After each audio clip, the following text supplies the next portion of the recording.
بمركز دمارش تصور وخصوص برادر كبير فاصل اجل طالب مهنتي اور مشفش نگران اور متولی حضرت اقدس حضرت مولانا مفتی محمد ابو بکر.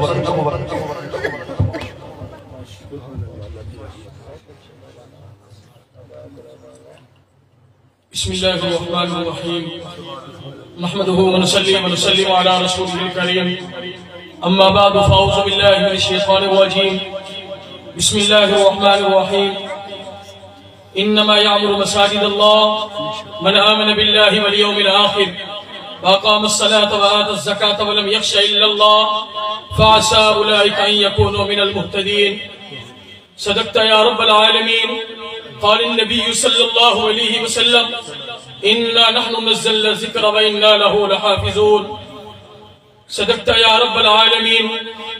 قال النبي صلى الله عليه وسلم من بنى لله مسجدا بنى الله له بيتا في الجنة. قال النبي صلى الله عليه وسلم خيركم من تعلم القرآن وعلمه. قال النبي صلى الله عليه وسلم أخرج اليهود والنصارى من جزيرة العرب أو كما قال.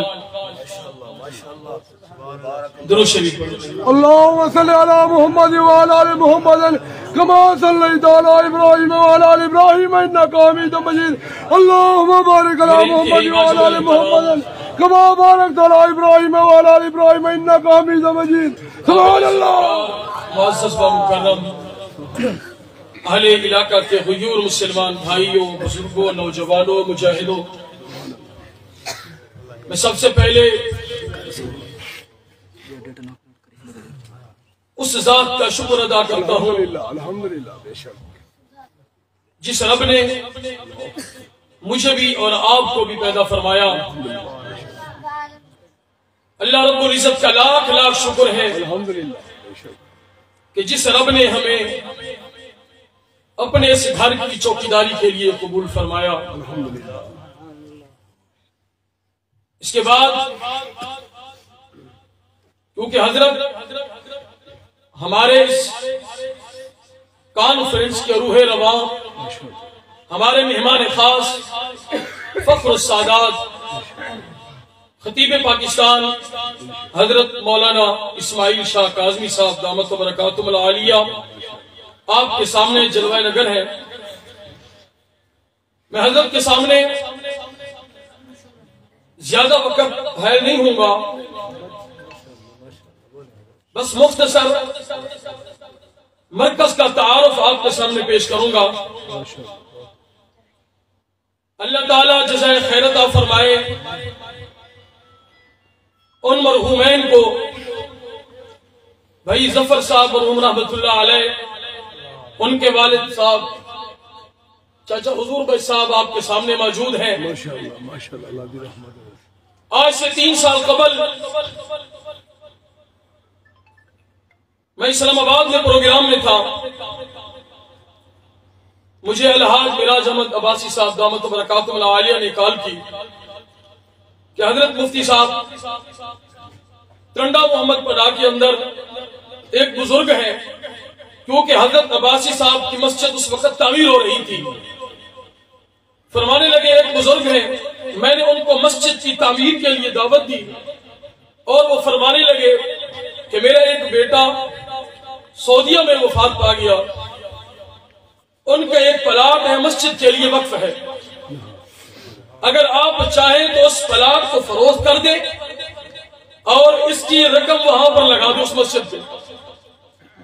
لیکن حضرت عباسی صاحب مجھے فرمانے لگے کہ حضرت اگر آپ یہاں پر ختم نبوت کا مرکز بنائے مسجد اور مدرسہ عمر بن خطاب،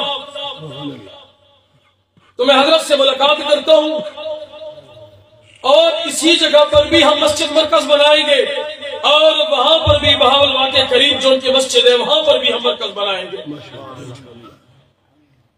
جب اللہ رب العزت کے گھر کی تعمیر کی بات تھی میں نے خوشی سے قبول کیا. حضرت سے ملاقات ہوگی. یہاں پر ہمارے علاقے کی مشہور و معروف شخصیت میرے اس مرکز کے سرپرست میرے عم محترم سردار الحاج ملک پرویز اختر نائک صاحب آپ کے سامنے موجود ہیں. اللہ تعالی حضرت کو جزائے خیر عطا فرمائے.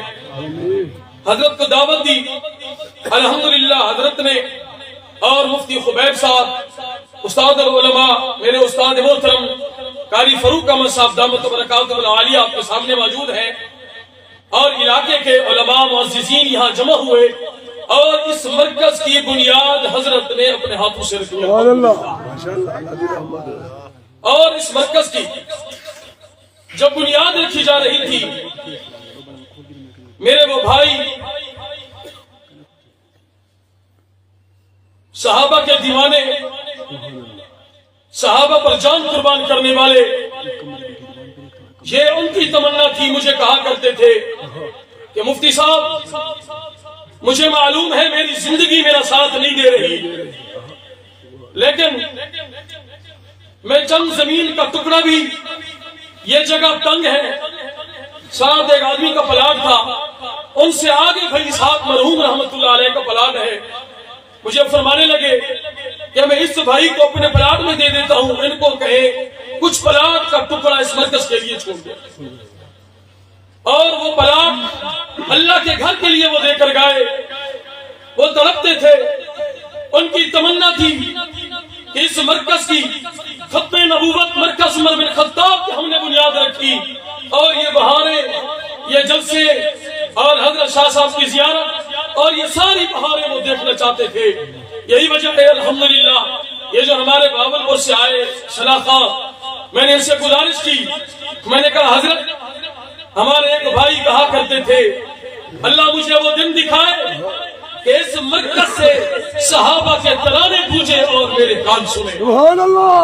اور ماشاءاللہ صحابہ کی شان میں مولانا فراز صاحب المعروف محمد خاریہ, انہوں نے صحابہ کے ترانے سنے, اور مجھے اللہ کی ذات پر یقین ہے بھائی اسحاق رحمت اللہ علیہ کی قبر پر اللہ کی رحمتیں اتریں.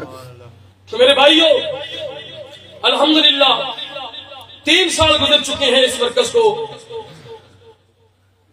بہت سارے دوست یہاں موجود ہیں جنہوں نے ہمارے ساتھ اس مرکز کے لیے, مسجد کے لیے تعاون کیا.